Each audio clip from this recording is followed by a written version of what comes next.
Venezuela நிலநடுக்கத்திற்கு சில நொடிகளுக்கு முன்பு கூகுளில் இருந்து ஆண்ட்ராய்டு செல்போன்களுக்கு வார்னிங் செய்யப்பட்டுள்ளது. எப்படி நடந்தது? இந்த தொழில்நுட்பத்தை பயன்படுத்தி நிலநடுக்கத்தை முன்கூட்டியே கண்டறியலாமா என்ற விவாதம் கிளம்பியுள்ளது. இன்றைய பார்வை நிகழ்ச்சியுடன் இணைந்திருக்கின்றீர்கள்.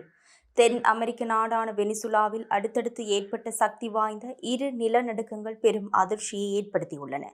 இந்த சூழலில் நாட்டின் இடைக்கால ஜனாதிபதி டெல்சி ட்ரோட்ரிக்ஸ் நாடு முழுவதும் தேசிய அவசர நிலை அறிவித்துள்ளார்.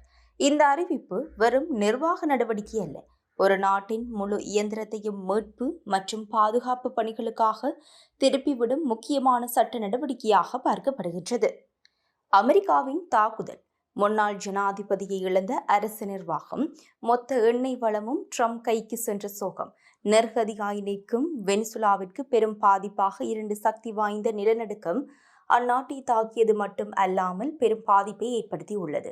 வெனிசுலா தலைநகர் கராகாசுக்கு மேற்கே சுமார் 160 கிலோமீட்டர் தொலைவில் முதலில் 7.2 ரிக்டர் அளவிலும், அதற்கு ஒரு நிமிடத்திற்குள் 7.5 ரிக்டர் அளவிலும் 2 சக்தி வாய்ந்த நிலநடுக்கங்கள் பதிவாகின.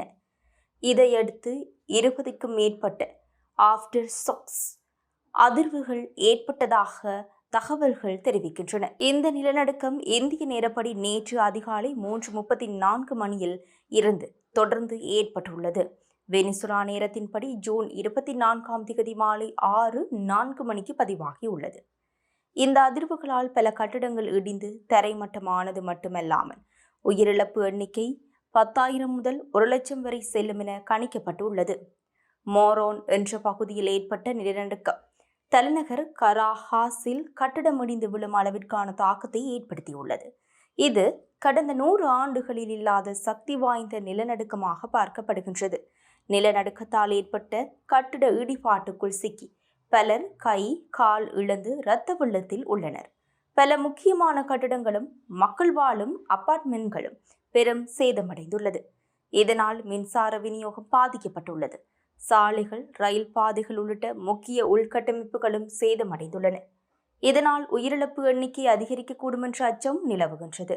ஒரு நாடு அல்லது மாநிலம் மிகப்பெரிய இயற்கை பேரிடர், போர், உள்நாட்டு கலவரம் போன்ற அசாதாரண சூழ்நிலைகளை எதிர்கொள்ளும் போது அரசு அவசர நிலை அறிவிக்கும். அப்படித்தான் வெனிசுலா நாட்டின் இடைக்கால ஜனாதிபதி டெல்சி ட்ரோட்ரிக்ஸ் நாடு முழுவதும் தேசிய அவசர நிலையை அறிவித்துள்ளார். இதன் மூலம் அரசு வழக்கமான நிர்வாக நடைமுறைகளை தற்காலிகமாக ஒதுக்கி வைத்து அனைத்து வளங்களையும் அவசர மீட்பு நடவடிக்கைகளுக்கு பயன்படுத்தும் அதிகாரத்தை பெறுகின்றது. அதாவது மருத்துவ வசதிகள், பாதுகாப்பு படைகள், நிதி வளங்கள், மீட்பு பணியாளர்கள் உள்ளிட்ட அனைத்தும் ஒருங்கிணைக்கப்பட்டு நிலநடுக்கத்தில் பாதிக்கப்பட்ட மக்களுக்காக செயல்படும்.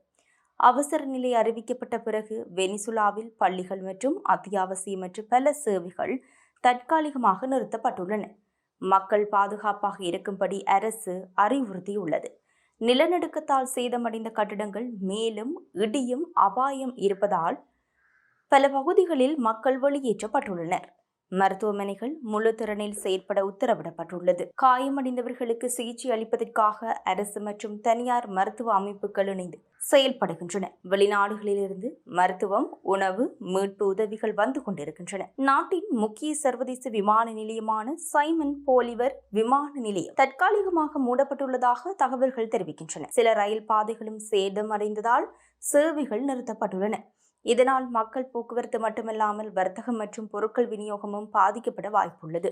குறிப்பாக பேரிடர் பாதிப்பு அதிகமுள்ள பகுதிகளில் பொருளாதார நடவடிக்கைகள் தற்காலிகமாக முடங்கும் சூழல் உருவாகியுள்ளது. அமெரிக்க புவியியல் ஆய்வு அமைப்பு வெளியிட்ட ஆரம்ப மதிப்பீட்டின்படி இந்த நிலநடுக்கங்களால் ஏற்படும் உயிரிழப்பு எண்ணிக்கை 1000 கணக்கில் இருக்கக்கூடும் என்ற அச்சம் எழுந்துள்ளது. இருப்பினும் அதிகாரப்பூர்வ எண்ணிக்கைகள் இன்னும் வெளியிடப்படவில்லை. மீட்பு குழுக்கள் இடிந்த கட்டடங்களில் சிக்கியவர்களை தேடும் பணியில் ஈடுபட்டு வருகின்றன. நிலநடுக்கத்திற்கு பின்பு ஆஃப்டர் ஷாக்ஸ், அதாவது பிந்திய அதிர்வுகள் தொடர்வதால் மீட்பு பணிகள் சவாலாக மாறியுள்ளன. நிலநடுக்கத்தின் முழு தாக்கம் மற்றும் பொருளாதார சேதத்தின் அளவு அடுத்த சில நாட்களிலோ தெளிவாகும். இந்த நிலையில் தான் நிலநடுக்கத்திற்கு சில நொடிகளுக்கு முன்பு கூகுளில் இருந்து ஆண்ட்ராய்டு செல்போன்களுக்கு வார்னிங் செய்யப்பட்டுள்ளது. இந்த தொழில்நுட்பத்தை பயன்படுத்தி நிலநடுக்கத்தை முன்கூட்டியே கண்டறியலாமா என்ற விவாதம் தற்போது கிளம்பியுள்ளது. தற்போது மீட்பு பணி வேகமாக நடந்து வருகின்றது. நேற்று வரை மொத்தம் 164 பேர் பலியாகியுள்ளனர். 971 பேர் காயமடைந்துள்ளனர். அவர்கள் மீட்கப்பட்டு மருத்துவமனையில் அனுமதிக்கப்பட்டுள்ளனர். அவர்களுக்கு தீவிர சிகிச்சை அளிக்கப்பட்டு வருகின்றது. மேலும் பல 100 பேர் கட்டட இடிபாடுகளுக்குள் சிக்கி இருக்கலாம் என்ற சந்தேகம் உள்ளது. அவர்களை தேடும் பணி தீவிரமாக நடந்து வருகின்றது. இதற்கிடையே தான் வெனிசுலாவின் நிலநடுக்கம் குறித்த அலர்ட்டை கூகுள் சில வினாடிகளுக்கு முன்பு ஆண்ட்ராய்டு செல்போன்களுக்கு அனுப்பி வைக்கப்பட்டுள்ளது. அதாவது ஆண்ட்ராய்டு செல்போன்களில் நிலநடுக்கம் பற்றி அறிவதற்கான வசதி உள்ளது. ஆண்ட்ராய்டு செல்போனில் settings, safety and emergency earthquake alerts என்பதை ஆன் செய்தால் போதும்.